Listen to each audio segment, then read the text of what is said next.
All right, Siege, your one-word prompt is diving. Okay, here we go. 3, 2, 1. My mind went to the World Cup and soccer players diving during the play. God. Did you watch any of that? This is weeks only away. when I was getting my hair cut at my barber. Nice. That was Hey, the same only here. exposure. Okay, really? I mean, I watched more than that, but I thought that is very funny that in both instances, yeah. This is the only place it was on, and then I never sought it out again. Hold on one second. Hey, welcome to the Overtalking Podcast with your hosts, Ken and CJ. Say hi, CJ. Hi, CJ. This is the show where we talk over TV shows and movies as chosen by our guests, but all month long in August, we're going back to school because it's back to school month, and what better movie than Back to School, the Rodney Dangerfield movie, which we'll talk about in just a second. But yeah, I don't like football. I was watching, Emily's a fan, and so I would watch it with her, and I had a haircut appointment, and it was about to go into penalty kicks, which is exciting. It was like, okay. that That's at least part's something. fun. And then I walked into the barber and set, and they had it on the TV, so I just got to leave my place and walk 5 minutes and then sit down and continue to watch it. That's nice. Yeah. Yeah, that's better than my experiences, which is I go to the barber shop and they're like, oh, what's going on? I'm like, oh, I'm going on a trip. And they're like, oh, you're going to miss the big game. And I'm like, yeah. Bummer. The big one that I would. And who's playing in that again? What's when those two countries play, man, I'm missing that. Shoot. Oh, dang it. Oh, no. I got to talk to my wife and change these travel plans. The little bit I did see on the TV, though, was very fun. There was a small child crying because his team was losing very poorly. Yeah. The shots to the crowd are pretty brutal sometimes. Oh, yeah. Europe really, is into this. And, it is very important. Devastating. Yeah. You get some celeb sightings. Tom Cruise, I think. Oh, really? The big dog, Trump. Yeah. I'm sure the crowd loved that, especially when he, was there at the trophy ceremony, right? Yep. That's you got Leonardo DiCaprio, all the celebs.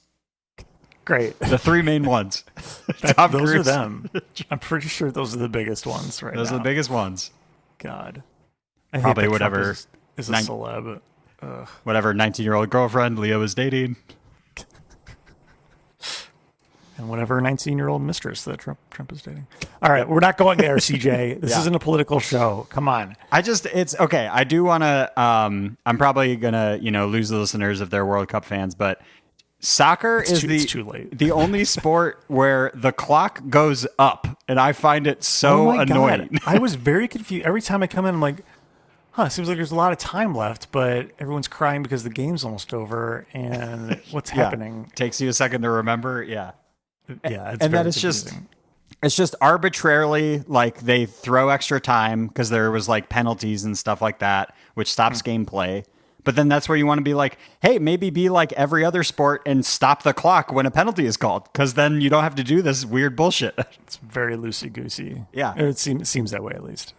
It absolutely is. There's it's just one ref making the decision. That felt like 3 minutes. We'll throw an extra 3 minutes.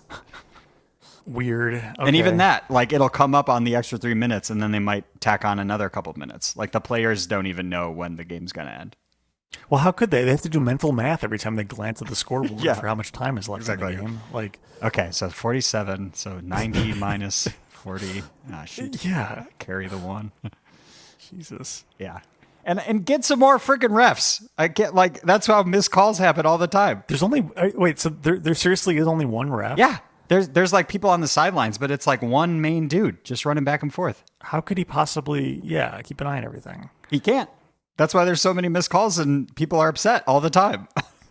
Wild. Yeah. Does he get, is it this shows how very little amount of soccer I watch, but does he ever get taken out like they do in hockey where someone slides into one of the refs and they're just kicked off their skates? Probably not, because they're generally not that close to the action. I'd say they're in the area. Okay. But also, what do I know? I don't watch it either. All right. Yeah. I'm asking the wrong person. Yeah. Yeah. I would, if I were betting, I would bet it happens like 100 times more in hockey than it does in soccer. It has to, right? Just Yeah. by nature of you being on slippy ice. Yes, and it's way smaller. There's like less area for the ref to get out of the way. Someone was telling me like how much on average a soccer player runs per game, and it was like shocking. It was like It's miles. more than a 5K, I think. Yeah. Yeah. It's nuts. I don't get it. Insane.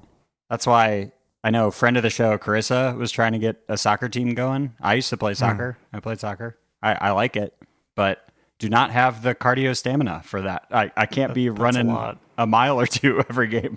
Well, that makes sense why Carissa wants to, but Yes. yeah, no, that's not for me. And more power to you. But Sure. I cannot. My I will body sit is here falling apart. and watch, but not even do that because game's too boring. Yeah. Way too long. Not enough goals. Yeah. But we know you're a sporto. You want to talk about hockey, right? You know I want to talk about hockey. And I definitely know who's on the Blackhawks now. And Megan and I were in the car the other day, and we're like, is this person still on the Hawks? And we looked them up. No. The answer is And we almost looked it up. certainly no. The answer is entirely no. I Yes. don't think there is a single person from the like 3-peat era that is on the Hawks anymore. Yes. I'd be shocked if you could name a single person because it I is don't know. a completely new team. Literally wouldn't be able to. Yeah. You must be more like first because you have season tickets, right? Yeah, half season tickets, but yes. Actually, you can name somebody now. Patrick Kane is back. Kane's back? Yeah. Really? He signed a that's 2-year exciting. deal. Yeah. Oh, cool. Which I think is like probably his way of like, okay, I'm getting older in terms of hockey and And he wants to retire on a team he Yeah. was great on. I would Yeah. that's what I would do. Yeah. I mean, I was looking up, we looked up all these people and like Taves retired. Yeah. A bunch of people have retired now. And I mean, Kane should probably, think about it at this point. What I really want to happen is Taves can sign those like 1-day contracts with the Hawks so that he can like officially retire as a Blackhawk, which I think would be fun. Oh, that would be nice. I feel like they're going to retire those guys' numbers, right? They have to. Taves and Kane. have and like, to. Yeah. I mean, yeah, it was part of a huge era for the Blackhawks. Yes. Yeah. All of our non-Chicago listeners are probably really upset right now. If you even are a hockey fan, you know who Kane is, but I get that is probably only like 4 people listening to this. Right. Listeners, if you're lost, give us a 5-star rating and review on Apple Podcasts. It helps us out. Smash that like button. Yeah. Like and subscribe. That's right. Do you know who was doing a lot of smashing? Smashing in what form? We don't want to talk about it, but Rodney Dangerfield and Back to School. Probably. At least at one point. I'm pretty sure he did. We're going to talk about that, but we're probably not. And more on the Overtalking Podcast. There was one time it was implied. It was heavily implied. Yeah. Rodney Dangerfield's going back to school. That's what I call marine biology. Hey, boys, here's a couple of pens in case you learn how to write, okay? A little something for the kids, okay? Take that, it's okay, huh? I don't have any kids. No, because we're here. Get yourself some kids. We're here. Take it all right? And we're back on the Overtalking Podcast. No guests this week, but the boys are talking about Back to School, starring Rodney Dangerfield from 1986 for Back to School month, of course. CJ, I'm going to put 30 seconds on the clock for you to describe for someone who's not yet seen Back to School and tell them what the plot is, if you can think of it. Ready, go. Rodney Dangerfield, successful businessman, owns a store called Big and Fat. It's a clothing store. His son is in college. His son seems to be struggling. So he's like, you know what? I'm going to come visit you. And then he decides, hey, I've never graduated college. I'll do it with you. And I'm going to sign up for college. And then he's a freshman at college with his son, and hijinks ensues. And if you're wondering, since this is an 80s movies, of course we do see boobs. 1. Yep. Yeah, in the worst possible way, towards the beginning of the movie, too. Yep. Walks in on somebody in the shower, just fully. Yep. Accidental, but then goes back and is like, you're perfect. Yeah. And awful. Really bad. Yep. Oh, and then pays off a cop, too, immediately afterwards. Yeah, the campus security guard, it then cuts to him leading out of the room, and immediately the security guard, hey, it's a simple mistake. Like, no harm, no foul. It's like, absolutely what no is harm. it? the woman doesn't need to have a say here about how she felt about it, and Yeah. And I almost guarantee that the bathrooms are not like mixed like that. There for sure is separate women's bathrooms and men's bathrooms, right? At college in the 80s? That was a sorority he walked into. Oh, was it? Yeah, he walked into the completely wrong Greek house. It was a sorority. I missed that part. Okay. Well then, yeah. Total easy mistake to make, even though you can clearly see who it is through the shower door. Sure, yeah. Or curtain or whatever. Yeah. Yeah, I mean, that's the first instance in a long series of instances where Rodney Dangerfield just pays off people to get what he wants throughout this entire movie. Yeah. He's able to up and leave his very highly successful company where he's a CEO and just spend, I guess, just months at college. Yes. Where he at least passed one semester by the end. Spoiler alert. Yeah. Which, okay, there is a college bully. It's the bully from Karate Kid, that guy. That's right. He's bullying Rodney Dangerfield's son. He's on the diving team. But like barely. Like I was thinking about this. Like he's really not like doing the full Karate Kid bullying. He's just like, I don't know, not even really doing that much. He's kind just of a like jerk. He's just kind of a jerk a little bit, and also is interested in the same girl. Yeah, which we need to talk about that later on.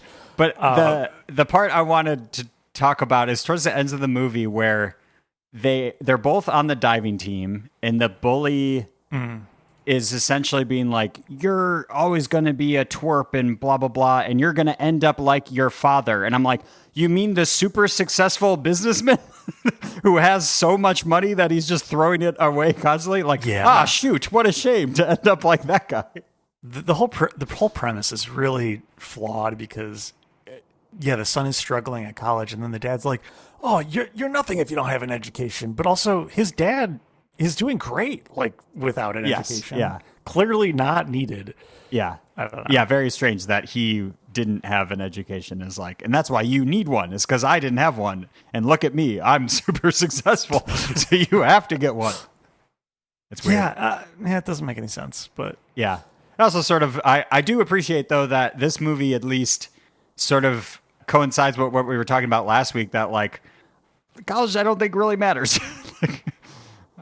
No, more and more, it does. Yeah, especially not in today's day and age. Yeah, I mean, I think it matters in terms of the experience you get from being there and like spending time around other people and kind of, expanding your mind that way. Yes. Not necessarily through, structured education, but kind of the like other kind of education you get that way. I don't know. It's sort of, there's a value there. Yeah. You get a sort of trial run of being an adult with some guardrails first. Mm-hmm. It's like, okay, you're on your own. You're technically responsible for yourself and for your own schedule and responsibilities and everything. It's up to you whether you follow through on those responsibilities. Yeah. So giving you a little taste of the crushing responsibilities of adulthood. Yeah. But instead of, these responsibilities earning you money, you are instead leaking money out your ass. Yeah. Interesting. So Rodney Dangerfield wants to go to the school to just spend time with his son and help him, I guess, stay in school. Yeah. And bribes his way basically to be a student there by saying he's going to build a new business school. College or business school, which there already is one, which is a little confusing. Ours was the State Farm Hall of Business. Oh, okay. Interesting. They're located and headquartered in Bloomington Normal. That's why. Okay, that makes a little more sense. I was like, I don't know how I feel about like a sponsored, but I guess that's exactly what it is every time. It's someone's name, except instead of one person, it's a corporation. Yeah. Interesting. The dean of the school, very funny the first time. Yep. And then they still say it over and over again, and then it's not funny. But the dean is Dean Martin. Cute little joke, and then that's just what his name is. Exactly. It was funny once, and then that's it. But then they need to continue to refer to him because he comes back up several times. Yep. And then somehow within a day, Rodney Dangerfield completely rehabs somehow an entire floor of a dorm for just 3 people. Yeah. makes it into his own office with cubicles and stuff like that. Is that what you're talking about? Yeah. Well, also like it's like multiple rooms, right? Like a sauna or like a hot tub, and Yeah. they have parties there. Yeah. Yeah. Also, in my college experience, I don't know that I ever heard the phrase, there's a party at the dorm. Yeah, at the dorm, no. No. Right. I've heard someone's, maybe not even a party in someone's room, but Yeah, like we're going to pregame. someone's doing something. They're hanging out in the room before we go out or something. Yes. Because the rooms are tiny. They're tiny little cinder blocks, like coffins. Right. They shove 2 people into, and sometimes 3. Yeah. Yeah. And then also another joke that was maybe funny the first time and then is not anymore is the college they're referred to as the Hooters. That's their mascot. That's right. Yeah. Yeah. It's like, okay. Pretty great. Yep. Funny once maybe. And that's it. Yeah. I do want to circle back to the love interest. Yeah. So the son's name is Jason, I'm pretty sure. Yes. I don't remember what the love interest name is because she is not given a real personality or anything, but I don't think she passes the Bechdel test at all. Sure. No. Vanessa? Vanessa, sure. one of the V names. Jason and Vanessa. Yeah. Jason says a few things to her early on in the semester. Later on, he kisses her for no reason because he's drunk. And then later apologizes to her. And he's like, I'm so sorry. I've just been in love with you forever. Yep. And then she's like, it's okay. I love you too. And then they start making out. What the fuck? She also notes that when he's doing this apology, she says, hey, do you know this is the longest you've ever talked to me? Yeah.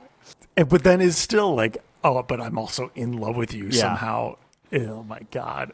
Yeah. Is that that's a joke, I assume? I can't tell if I don't that's a think joke so. or that's just bad. I think it's just bad. I don't think it's meant as a joke. And then speaking of people in this movie, we get a bunch of fun cameos, including Kurt Vonnegut Jr. Yes. The Rodney Dangerfield does not study at all, and his son keeps bringing this up and saying, like, you're going to fail your classes, blah, blah, blah. And then says, like, you have to write a paper on Kurt Vonnegut. How are you going to do that if you haven't even opened the book? And then they get hear a knock on the door of the dorm room, and they open the door, and it's Kurt Vonnegut himself there to, like, write his paper for him. And then cut to later in the movie, he gets an F on the paper, even though it was written by Kurt Vonnegut. Because she knew that he had plagiarized. Yeah. That's why. Yeah. And then it cuts to Rodney Danger on the phone with Kurt Vonnegut being like, I'm canceling the check. Like, fuck me, fuck you. It's like, what is this? That's pretty great. They also have Sam Kinison. Stand up. Yeah. Famous back in the day. I guarantee anyone watching now would have no idea who he is other than the fact that you know he's someone because he goes from 0 to like 300 yelling at someone. That was his shtick, right? It was like just like blowing up and like yelling at the top of his lungs, I think. I think so. This is, yes, very much before our time as far as stand-ups go. So, not too familiar with his oeuvre. Yeah. But then you have Lou, who's played by Burt Young, and I'm pretty sure he was in Rocky or like every Rocky. I think he was the trainer. Ah. At least that's where I know him from. Gotcha. Oh, and apparently Amityville 2, The Possession. So yeah. That. And immediately, a very recognized, like, right off the bat, I'm like, whoa, is that Robert Downey Jr.? He's in this? Oh, yes, right. That's right. Yeah. He was in several films around this time where he dressed like that. That was like his thing then, where he would just dress obnoxiously 80s. Yeah. Interesting. And had a different hairdo in every scene, which was fun. Yeah.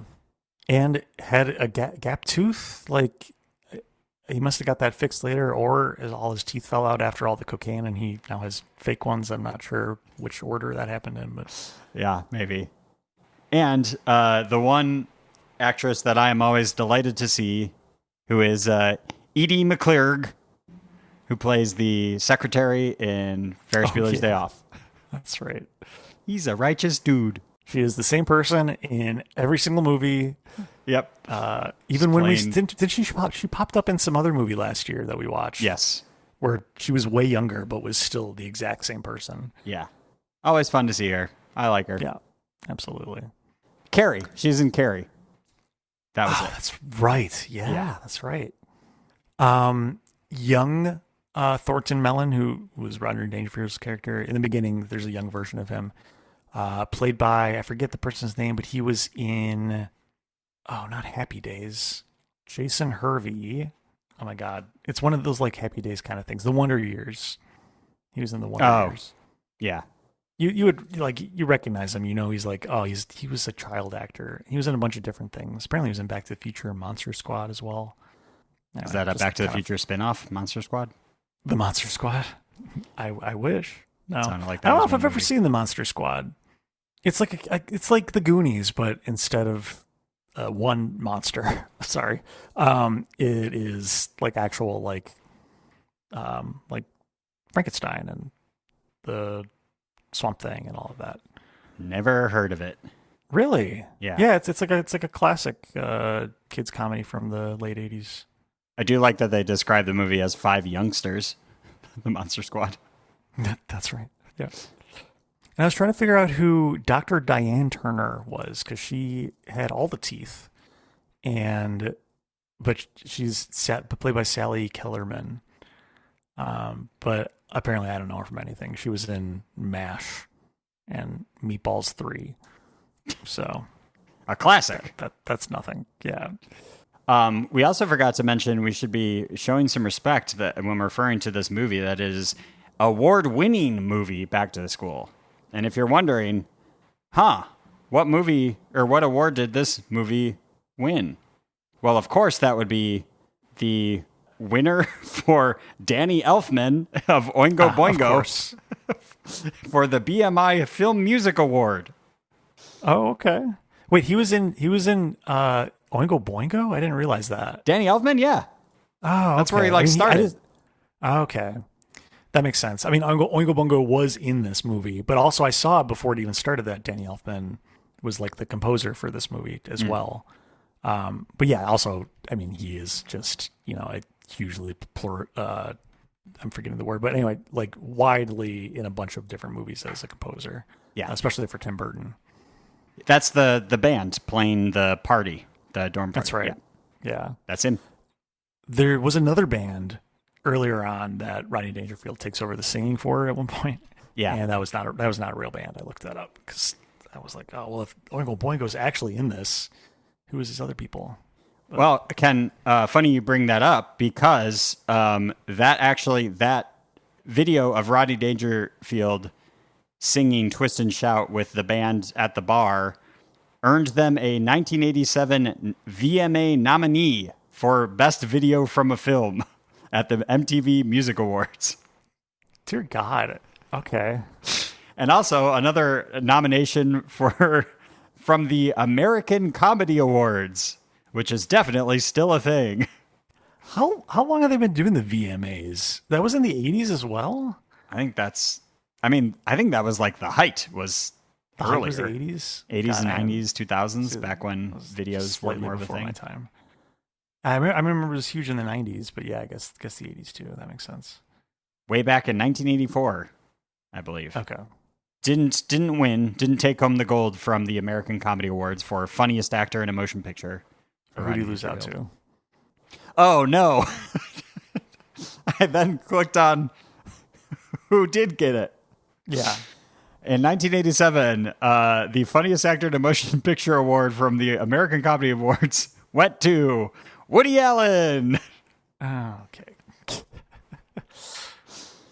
For Hannah and Her Sisters. Yeah, obviously it survived the test of time. We all know that movie. Directed, written, and starring Woody Allen. And that's why this award continues on to this day. Yep. I want to jump ahead to like the very end of the movie where Rodney Dangerfield is given the commencement speech, even though he's like somehow only done one He's a freshman. semester. He's a freshman. He's done one semester. And they say that. They say, this has never been done by freshmen before. Yeah.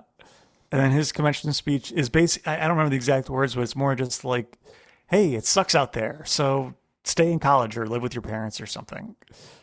And then everyone cheers, and then he does the most goofy, like hand wave point thing or something. Does like a thumbs up, I think. Or thumbs something. up. Yeah.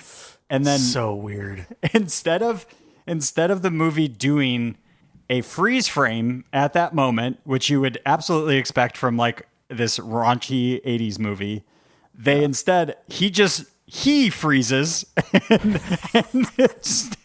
keeps the pose as you see graduation caps falling in front of him, clearly showing they did not freeze frame him. He was just told to stand still. Stand still. Do this weird thumbs up wave thing. Yeah. And they left it on for a bit too long. It was just a few seconds to notice, they could have easily cut there, but no. So I got a kick out of that. Too good. I want to share my thoughts on this. I think it might be time for ratings.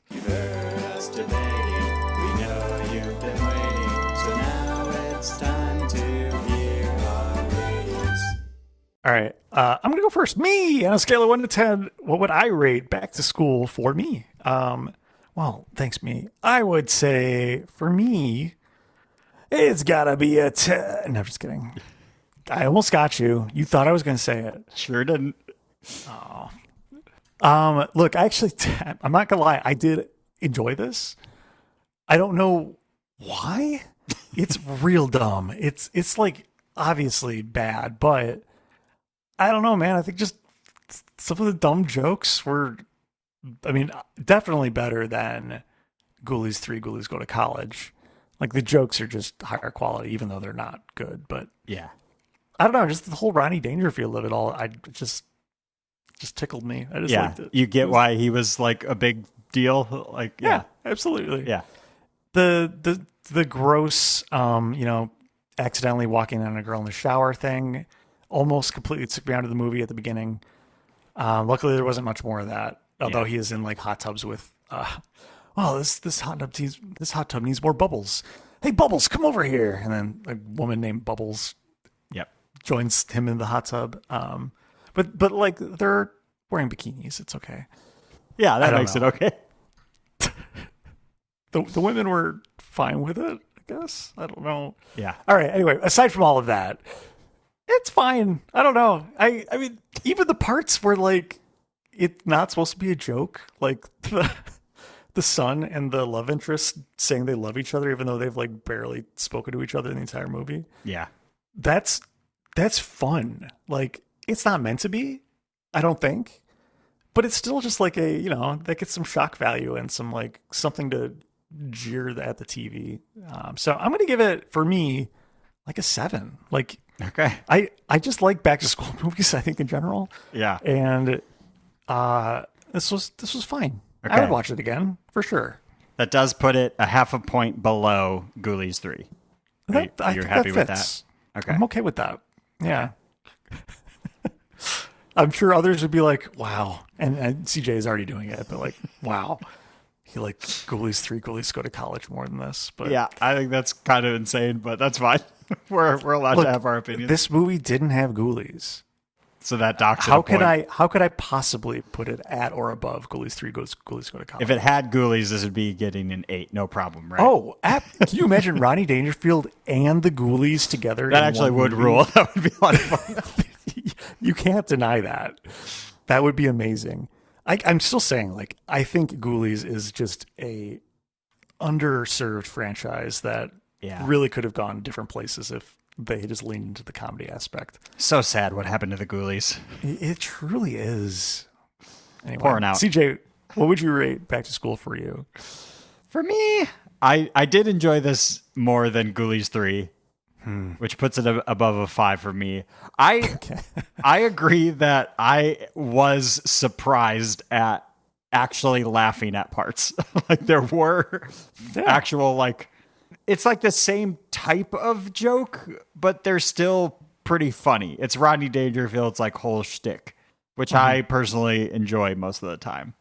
There's a scene at the start of the movie where it's Rodney Dangerfield in a commercial for his tall and fat clothing store, or big and fat clothing store, where he just does a run of like 6 fat jokes in a row. Which I know is like very immature of me to get a kick out of, but no, I was right there with you. They're like, pretty funny. They're very bottom of the barrel, but they're just like, yeah, they're funny. They're not meant in like poor taste even. Like, I think that might be part of the reason why it was okay to laugh at them. Like, and the fact that selling it's like to this audience, like it's okay. Yeah. And it's funny. It's funny to me. It's because he's talking to potential customers, like accosting them. Like, that's who shops at his store. Yeah. Is larger people. And he's like, hey, are you fat? Come buy clothes from me. He's at one point, he's like, one of them that stuck with me was like, when you go to a restaurant and get handed the menu, do you say yes? So yeah, if you like Rodney Dangerfield's whole shtick, then you're gonna like this movie. I'll give this like a 6. I didn't hate this and was surprised at how much I was kind of enjoying at parts. Okay. Nice. I fully went into this being like, I don't want to watch this. This is just a pain. Like, this is probably not going to be good. Another like 80s college movie, but it was fine overall. Yeah. Yeah. We didn't even talk about this, but had you seen this before? I think you said yes, right? No, you had not seen this before. Okay. I had seen this before, but it had been like a long time ago. I barely remembered it at all. What made you throw this on the first time?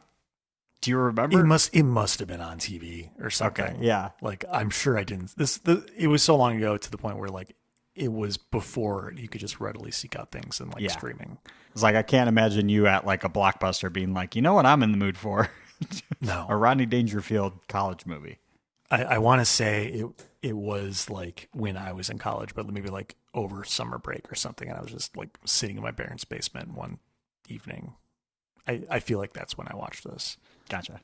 Okay. That makes more sense. Yeah.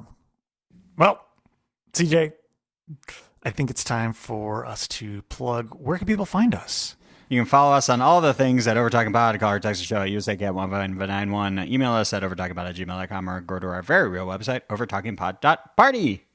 And oh no, they're here. Oh, they're busting in with their cap and gown, fully ready to celebrate back to school month. It's the Overtalking Overlords.